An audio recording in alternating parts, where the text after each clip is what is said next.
Bonjour à toutes et à tous, bienvenue sur votre chaîne d'information régionale. Dans cette édition, ce jeudi, on reviendra sur des contrôles routiers renforcés qui se sont tenus hier à Guînes. On parlera d'un débat sur la PMA, la procréation médicalement assistée, qui agite le débat public dans la région. On ira du côté de Saint-Omer où le développement économique semble bien se porter, c'est une bonne nouvelle. On terminera avec une love baguette que votre boulanger propose peut-être cette semaine pour aider la lutte contre le sida.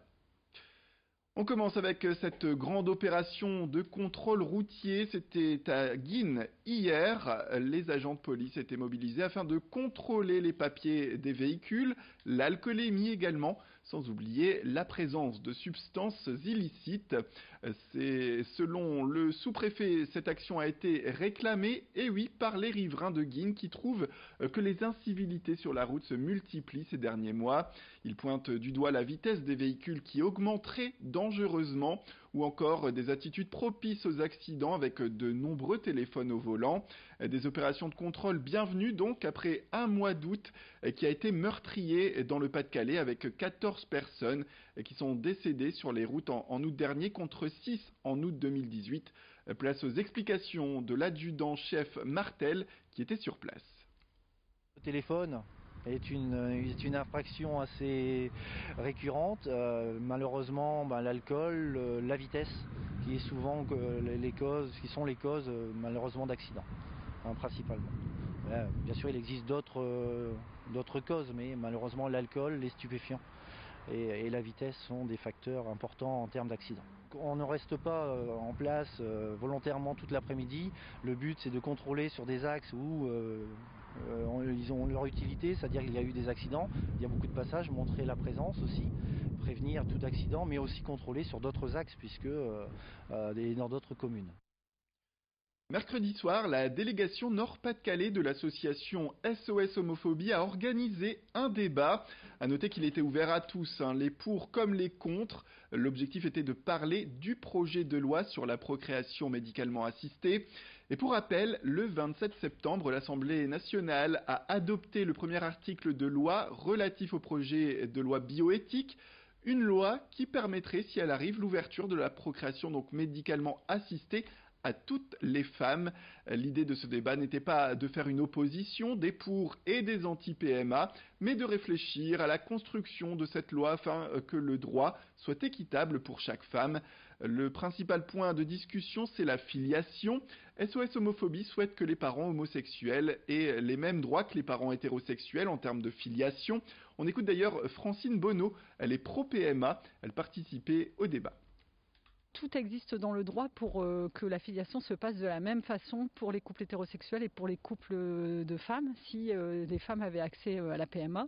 Or, le mariage pour tous et toutes a créé déjà un premier statut un peu dérogatoire, en disant finalement, dans un couple marié de femmes, pour accéder à la filiation, il faut faire une demande d'adoption. Donc là, quelque part, nous, on veut vraiment l'égalité des droits, c'est-à-dire utiliser les outils qui existent aujourd'hui pour la filiation. Il existe déjà la possibilité pour deux femmes d'être mères, parce que ça c'était reconnu par le mariage pour tous.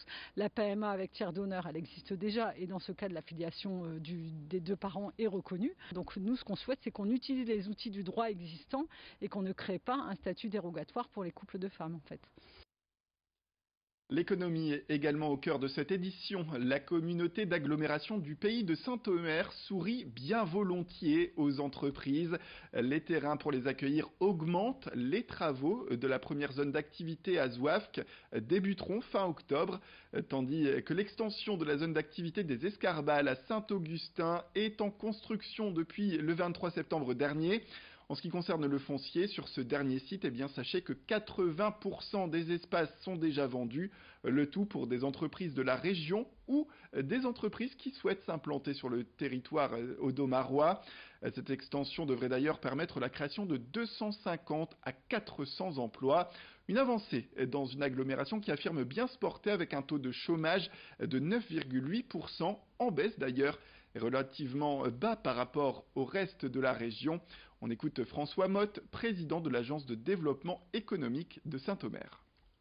Un territoire, en fait, pour qu'il soit accueillant, il faut effectivement qu'on ait du terrain, il faut qu'on ait de l'eau, il faut qu'on ait de l'électricité, il faut qu'on ait des salariés qui travaillent bien, et ça, on a tout ça. Il faut aussi un environnement, je veux dire, l'environnement touristique, culturel, joue aussi pour faire venir, on sait que le Nord a un gros problème pour faire venir des cadres dans nos régions, et c'est tout l'environnement qu'on a ici permet justement d'attirer des cadres. On est relativement proche de Lille et de Paris, on peut y aller en train assez facilement. Et donc ça permet d'avoir un cadre de vie agréable. Et c'est tout cet ensemble, quand je parlais d'écosystèmes vertueux, le culturel, le touristique y contribue aussi. Et la solidarité, la boulangerie aux 1001 délices d'Amboutskapelle, près de Dunkerque, a décidé cette année de donner son soutien à la lutte contre le sida en vendant la fameuse Love Baguette. Une baguette en forme de nœud rouge, ce fameux symbole de la lutte contre le sida. Vendu 2 €, la moitié des bénéfices est reversée à AIDS, l'organisme en charge de l'opération. Des fonds qui permettent de financer l'association dans ses différentes campagnes de sensibilisation. Je propose d'en savoir plus avec François Parmentier, le boulanger solidaire de la cause. Depuis notre tendre enfance, on nous en a parlé. C'est ce que je disais aujourd'hui quand le problème est sorti il y a déjà plus de 25 ans. On en parlait tout le temps. Aujourd'hui, on se rend compte qu'un petit peu, c'est ce que je disais à rapport aux actualités, malheureusement, la place n'est plus aussi importante qu'elle ne l'était auparavant. Donc mettre ce type d'opération en place, c'est justement pour pouvoir dire aux gens, attention, ça existe toujours. On termine avec la phrase du jour. Elle est signée aujourd'hui par Luc Frémiot, l'ancien procureur de la République de Douai.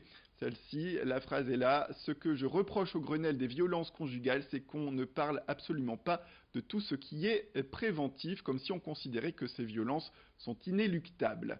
Voilà donc pour ces propos. C'est la fin de cette édition. Merci à toutes et à tous de nous avoir suivis. Restez avec nous, l'information continue, vous le savez, avec un prochain flash au prochain quart d'heure, sans oublier votre météo après le jingle.